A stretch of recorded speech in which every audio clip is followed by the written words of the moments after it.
Good morning, students. In the last lecture, we discussed the parallel axis theorem. Today, we are going to discuss another very important theorem in this chapter, which is nothing but the perpendicular axis theorem. Okay, first of all, we see what is the statement of this perpendicular axis theorem, and we are going to derive it. Okay, so what is the statement of this perpendicular axis theorem?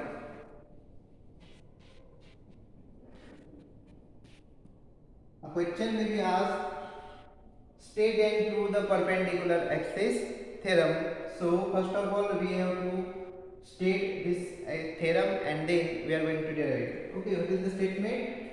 This perpendicular axis theorem is about the planar bodies. Okay, it is about the planar bodies, and the statement is like that: the moment of inertia about any axis, the moment of inertia about any axis perpendicular to the plane is equal to the moment of inertia of a body about any axis perpendicular to the plane is equal to the sum of moment of inertia about the remaining axis in the plane. So we can say that, as shown in the diagram, this is a planar body in which this z axis is perpendicular to the plane and this x axis and y axis, they are lie in the plane. So according to the statement of the perpendicular axis theorem, it states that the moment of inertia of a planar body about an axis perpendicular to its plane is equal to the sum of moment of inertia about the remaining two axes in the plane. So by assuming this diagram, we can say that what is the mathematical statement of perpendicular axis theorem? It is Iz is equal to Ix plus Iy. So we need to prove this relation Iz is equal to Ix plus Iy, where this Iz is the moment of inertia of this whole body about z axis. Ix is the moment of inertia of the same plane body about the x axis, and Iy is the moment of inertia of the body about the y axis. And we have to prove this relation Iz is equal to Ix plus Iy.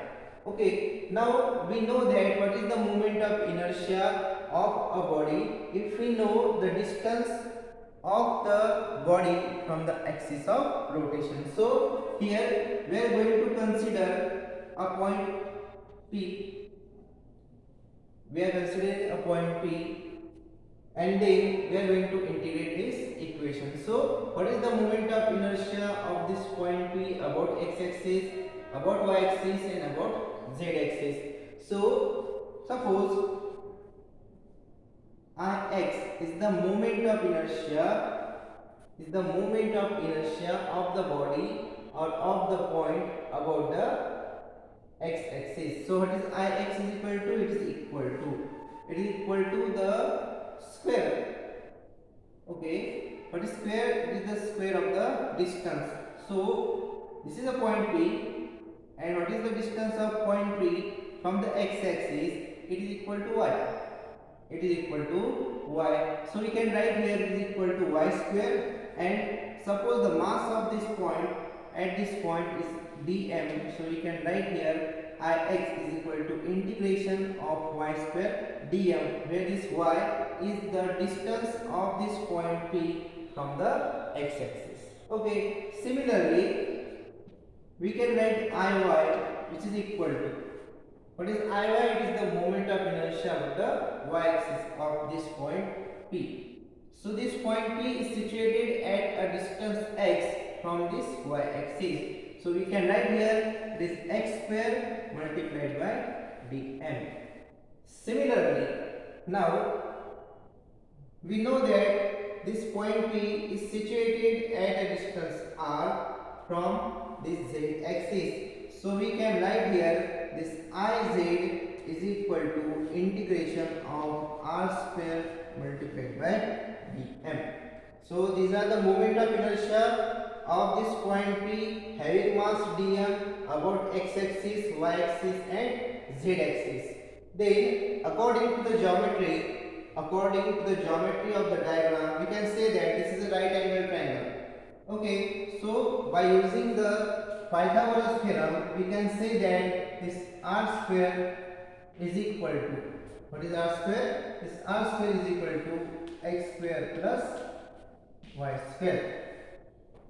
From this diagram, we can say that the square of x plus the square of y is equal to the square of r. Therefore, r square is equal to x square plus y square. So, we keep the value of r square in this equation. So, we get Iz is equal to, this Iz is equal to integration of r square. What is r square? It is equal to x square plus y square multiplied by dm, which is equal to integration of. So in this case, we separate these terms. It is x square dm plus integration of y square dm. And what is this? This is nothing but the moment of inertia about the z-axis. Okay, so integration of x square dm, it is nothing but the moment of inertia about the y-axis. So we can write here this Iz is equal to, this is equal to Iy.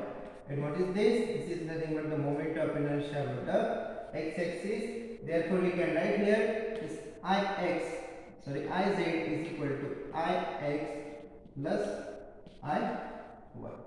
So in this way we prove the relation Iz is equal to Ix plus Iy, which is the mathematical statement of the perpendicular axis theorem. So, this theorem states that the moment of inertia of a body about an axis perpendicular to its plane is equal to the sum of moment of inertia of the remaining two axes in the plane of the body. So it is only applicable for the planar bodies, it is not applicable for the three-dimensional bodies. Okay, so we derive this relation Iz is equal to Ix plus Iy. What is Iz? Moment of inertia about the z-axis. Ix is the moment of inertia about the x-axis, and this is about the y-axis. And in this way we derive a very simple relation Iz is equal to Ix plus Iy. So this is enough for today. Have a good day. Bye.